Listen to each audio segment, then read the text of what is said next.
পাকিস্তানের বিপক্ষে সিরিজ নির্ধারণী ম্যাচে শ্বাসরুদ্ধকর লড়াই শেষে দারুণ এক জয় তুলে নেয় বাংলাদেশ। শেষ মুহূর্ত পর্যন্ত উত্তেজনায় ভরা ম্যাচে 11 রানের জয়ে শুধু ম্যাচ নয়, পুরো সিরিজই নিজেদের করে নিয়েছে টাইগাররা। তবে এই ম্যাচের অন্যতম বড় গল্প হয়ে উঠেছেন মুস্তাফিজুর রহমান। ইনিংসের গুরুত্বপূর্ণ সময়ে বলের আঘাতে গুরুতর চোটে পড়ার শঙ্কা তৈরি হলেও থেমে যাননি তিনি।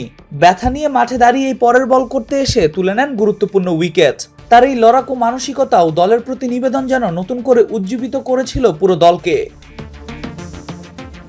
ম্যাচ শেষে টি স্পোর্টসকে দেয়া সাক্ষাৎকারে অধিনায়ক নাজমুল হোসেন শান্ত বলেন, মুস্তাফিজ যেভাবে চোট পেয়েও ফিরে এসে বোলিং করেছে সেটা পুরো দলকে অনুপ্রাণিত করেছে, যা সত্যিই অসাধারণ।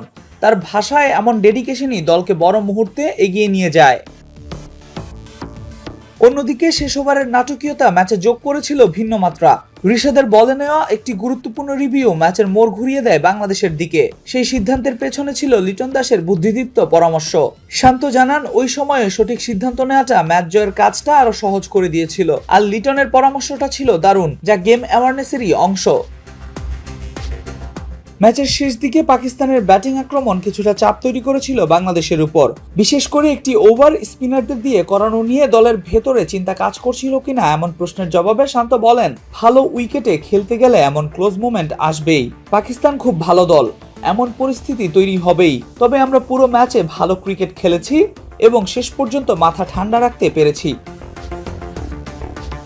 এছাড়াও শান্ত জানান, পুরো সিরিজের পারফরম্যান্স নিয়েও সন্তুষ্ট তারা। পাকিস্তানের বিপক্ষে যে ধরনের ক্রিকেট বাংলাদেশ খেলেছে তাতে এই সিরিজ জয় পুরোপুরি প্রাপ্য ছিল বাংলাদেশের। Al Mahmud Fahim, BD ক্রিক time.